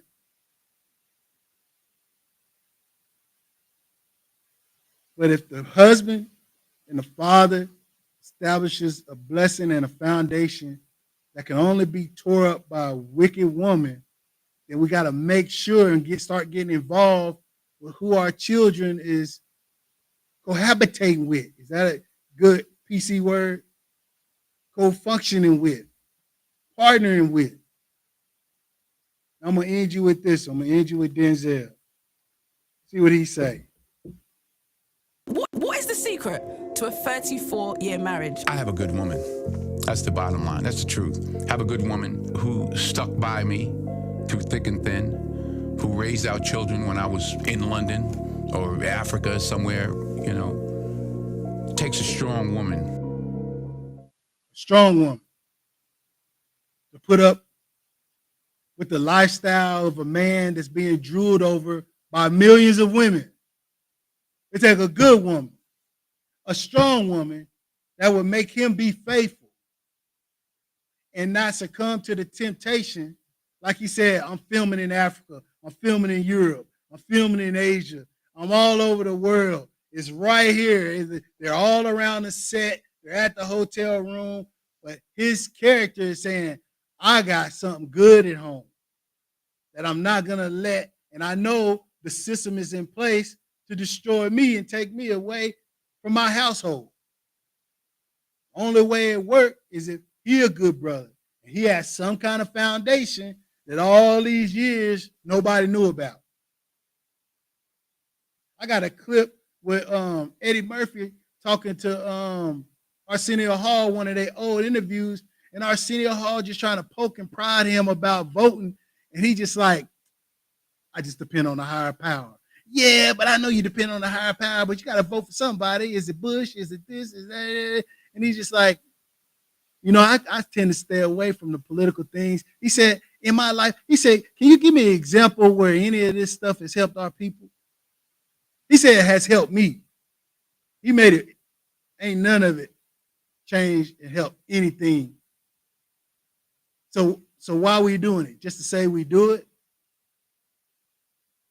Then he says, if there ever comes along a person that represents the highest way, he didn't say the highest way, but he said the high creator's way, then I'll support him. But Eddie Murphy lived longer than I have, most of us. So if he ain't seen it since whenever he was born, and we still ain't seen it to today, we got to get involved. Because they passing laws that's going to make us slaves again. If it's a cause of catastrophe, y'all know it's supposed to be a strong winter storm coming. Man, it's supposed to be something used. It's going to be a calamity used that people can't get to the store. The truck food ain't getting there. They making sure the trucks ain't moving. It's just going to be bad. And that's why they got all these National Guard people on standby everywhere, in every major city. They're expecting something to go down. They almost want it. It's all a test. We've been the rat races in this game called the curse. How much can we put on these children of the Most High for them to turn from him? For them to stop believing? That's what's happening. We get to the woman. She carries what we need. We need them babies. We need a workforce. We don't need them smart. So we'll dumb down their school system. Now we'll, women starting to do a lot of jobs. Yeah, we're going to start making a lot of them nursing jobs and stuff. Them ain't real jobs no more. Them degrees, you can't have them degrees no more. The men we already got them a path line to prison. Men like my age, like we one altercation away from crashing out and going to jail. It's the reality. They know it. We trying to raise young men, but they know, man, the system is game, set, match. The longer you survive out in this life, the better you are for it. But we got to start making sure our kids get with kids of good families, godly families, that's going to do the will of the Most High, so we don't keep breeding these Athaliahs, these Jehorims, these kids who turn away from the Most High and the commandments and lead their kids away from the Most High and the commandments. How are we going to live? What the slide before they say, how are we going to live?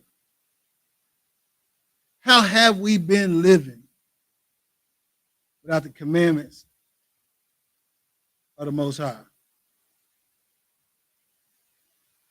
It's a problem for our community and our people.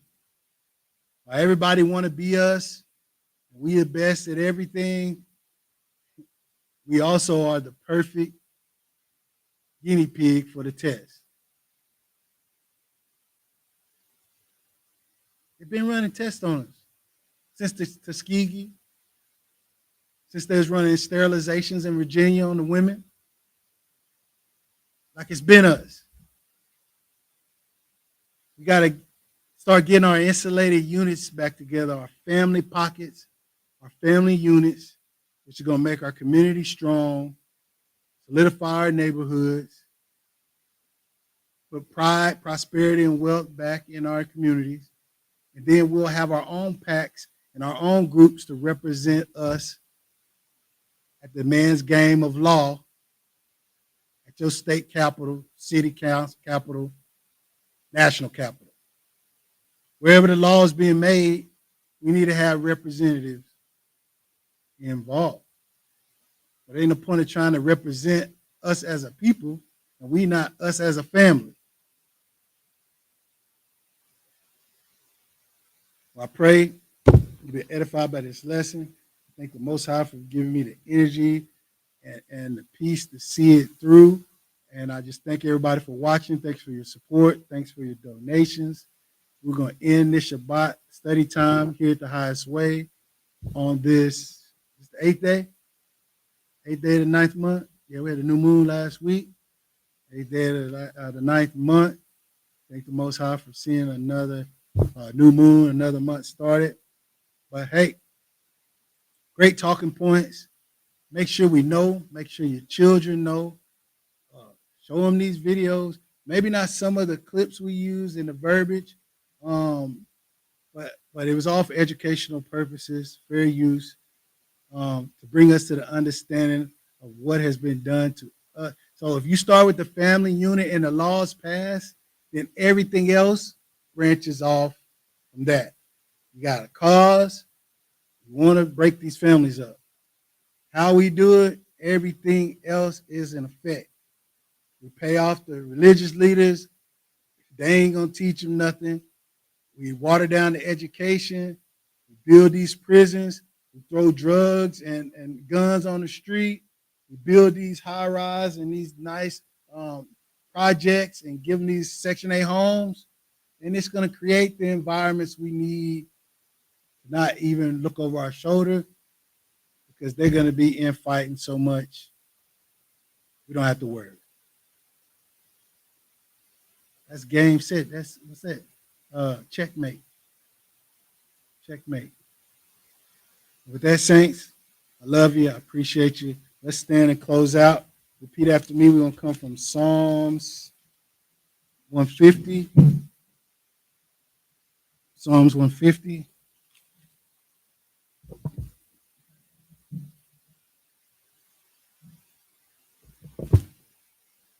All right. Let me read. Elyon. Praise El in the sanctuary.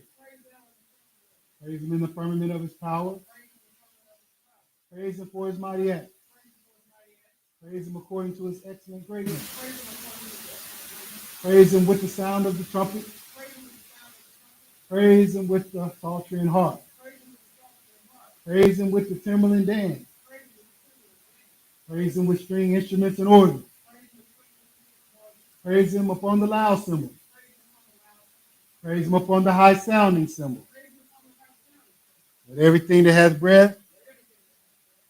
Allah El. Allah El Elyon. Saints, I forgot I didn't have the lapel on. My bad. I pray y'all can hear me and follow along. I thank you for joining us. Get it all back tight and right. Figure out the sound system by the next Shabbat. Y'all be blessed. Pray, meditate. Go back through this lesson. Got any questions? Email us. Drop us a message. But till we see each other again, y'all be blessed. Shalom.